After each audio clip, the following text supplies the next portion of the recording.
tey moo daal jiite le front force alternative mu doon benn front bu yes di NFA mu daal di regroupé front force alternative mu daal di regroupé divers mouvements et partis daal di organiser tey ji un compte dialogue justement avec les forces vives de la nation jëm si dialogue bi nga xam ni itam le président Bassirou Diomaye Diakhar Faye woote woon na ko mu nekk li ko taxoon jug nag ñu doon daal di mettre en scène du consensus et aborde des thèmes tels que les atteintes aux libertés, la justice instrumentalisée, les emprisonnements arbitraires, la vie chère et l'amnistie contestée. Donc on a qui n'a jamais comme dit Bougane nek leader des Jambar et le point focal de cette initiative. Cheikh Omar ñoom dañoo tegoon seen ay conditions surtout Bougane teg 8 conditions entre autres bokkoon na jëm si li nga xam ne que moo di ñu gën a jox nit ñi seen liberté pour ñu wax yoon ak wàllu yoonal ñu bàyyi ko di ko bañ utiliser ñu wàññi aussi ñiy tëj kaso entre autres alors naka daal di jàngatee ces conditions yi nga xam ni itam tey jii ñu regroupé wu au front force alternative tegoon nañ ko comme condition pour daal di participer si boobu de dialogue concrètement. waaw mais xam nga nag. Bougane c'est un frère ah. Donc liggéey naa ak moom lu mot juróom-ñaari at. xam naa ni liggéeykat la jàmbaar la. ça je lui reconnais. mais am na yu ko dese. xam nga sama maam dafa doon wax ni bu la yàlla waxee demal bay nga dem nappi soo moytul yabooy sax doo ko am. xam nga dégg nga wala déggoo yàlla su la waxee demal bay. nga am nappi nga bàyyi fa mbay mi ne da ngay nappi soo moytul yabooy doo ko am. parce que ku nekk ak li la yàlla jagleel. c'est destin. ku nekk ak li la yàlla jagleel. maintenant moi je xam naa début engagement am ba fii nii mën naa la ko wax. je peux te retracer tout damaa fekkee lu muy commencé woon Give One Project la waxoon la tudd day dem seeti ay jeunes yu am projet mu waxtaan ak ñoom parce que exemple. Mais l'appétit vient en mangeant. À un moment donné, il a senti qu'il devrait participer. Et je crois qu'à un moment donné, il a participé. Alors, nous voir pour liberté de parole. Est-ce qu'il a libéré la parole à la CNTV? Je te pose la question. Moi, est-ce que mon discours dérangé, c'est pourquoi on m'avait mis au frigo? Liberté d'opinion. Oui, mais est-ce que moi, il respecte la liberté d'opinion d'abord? C'est-à-dire, pour parler de démocratie, il faut commencer d'abord par être un démocrate. Si li ngay yëngu ak li ngay liggéey pour avoir une démocratie il nous faut des démocrates. ok. mise à frigo parce que ton discours ne m'arrange pas. Est-ce que loolu mooy yaa ngi respecter la liberté d'opinion. En parlant de liberté d'opinion moom moo ci wax sax première chose. beneen bi comme ni ma la waxee pour Barth Bougane dafa am lu mu raté woon. muy lan.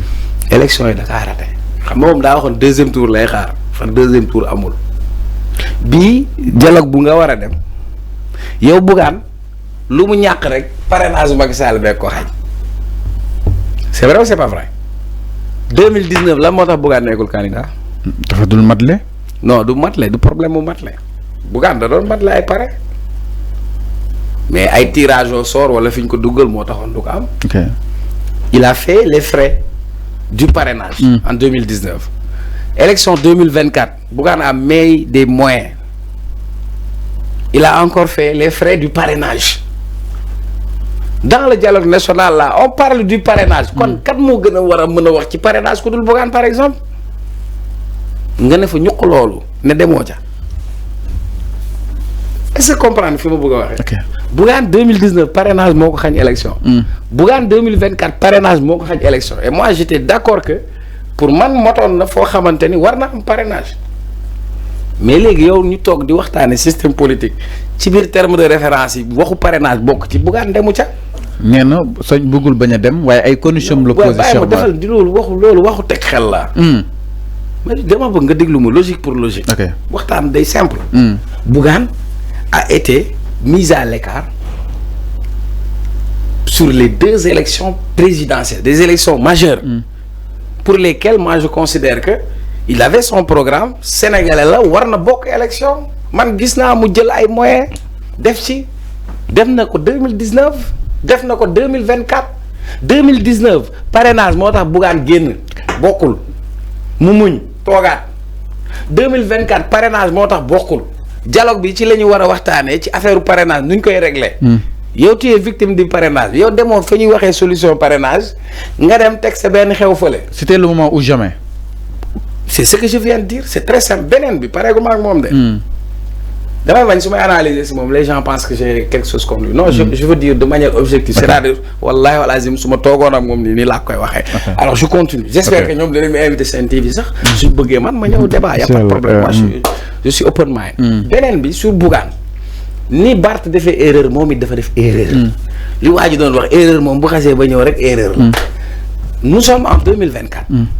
l'intelligence xam nga politique laa la intelligence politique àdduna bi tey on te parle d'intelligence artificielle on te parle d'intelligence économique. on te parle d'intelligence artificielle mais daa am lu may tuddee man intelligence politique. xam nga mooy lan mooy am la capacité d'analyse et la capacité d'anticipation sur les événements. il y a des rendez-vous à ne pas rater. Bougane lay rater le coche parce que question d'ego. xam nga la mooy question d'ego. waaw damay xaar deuxième tour ngay xaar deuxième tour sénégalais ne la ñun romb nañ foofu ñun premier la ñuy lem bagage yi. tey ngay xaar deuxième dialogue. xam nga la mooy erreur Bougane avec tous ces moyens dont il dispose si moi j'étais à sa place. ma toog ne képp kuy xeex ak Macky Sall damay xeex ak yow. ma gis ni man jàlluma. mais gis naa kenn ku jàll. la ma am dama ko koy yàqale. nga bokk ci victoire bi. ma bokk ci victoire ba pare suñu amee ndam ba pare na xoolal. ma koy def conférence ne leen waaw man ginnaaw ba contribuer naa ba ngeen am seen ndam man maa ngi toog ci sama yëf su boobaa dafay am lu mu gën a lu koy sagal. soubassement bi. mais dafa perte 10 perte les rek. léegi nag mu continuer. mu continue tey il se cherche. non entre nous il se cherche. lan mooy argument ñu jox la TDR un TDR c'est quoi li mu def hors sujet la le TDR c'est quoi terme. mais les termes de référence il faut mu xool ko. nañ ko wax ci waaw nañ ko wax ci wolof. terme mooy lan mën nga wax kàddu yi ñu war a tënk. de référence on va se référer à ça. loolu mën na sukkandiku. ñu jox la ko jébbal la ko. fukki fan ak juróom laata jotaay bi ne la ci lii lañ bëgg a waxtaane ci lii ñu war a waxtaane lan nga ci xalaat nga ñëw di wax ay loi homosexualité et amnistie ça n'a rien à voir dedans donc moom il voulait un prétexte une alibi pour ne pas y participer libre à lui de ne pas y participer. Maintenant il va mettre encore un mouvement beneen mouvement bi mu teg wut na ay mer ngemb non ñi dàq fan yi affaire kii ñooñu la dajale xam nga fi mu toll nii day jéem a nekk benn genre réceptacle donc ba tey il se cherche donc pour man am na yoo xam ni c'est des erreurs politiques et ça te rattrape. D'accord. Ensuite man su ma amoon lu mu koy conseiller c'est que qu'il détache un peu sa position politique son combat politique par rapport à un média. Le média c'est un média. C'est un média. mais tey regarde même dans toutes ces émissions ñi nga xam ni bokk nañu ak moom xalaat te bokk ak moom noonu rek lay jël di recruter.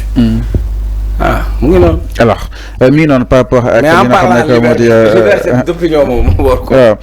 alors mi ngi noonu par rapport ak li nga xam ne moo di Bougane Gueye Dany mbir mi alors dañuy daal di wéyal ba tey par rapport ak li nga xam ne moo di waxtaan wi Cheikh Omar suñu paree foofu dañuy daal di ñëw itam si beneen taxaw seetlu ginnaaw ba Macky Sall ni du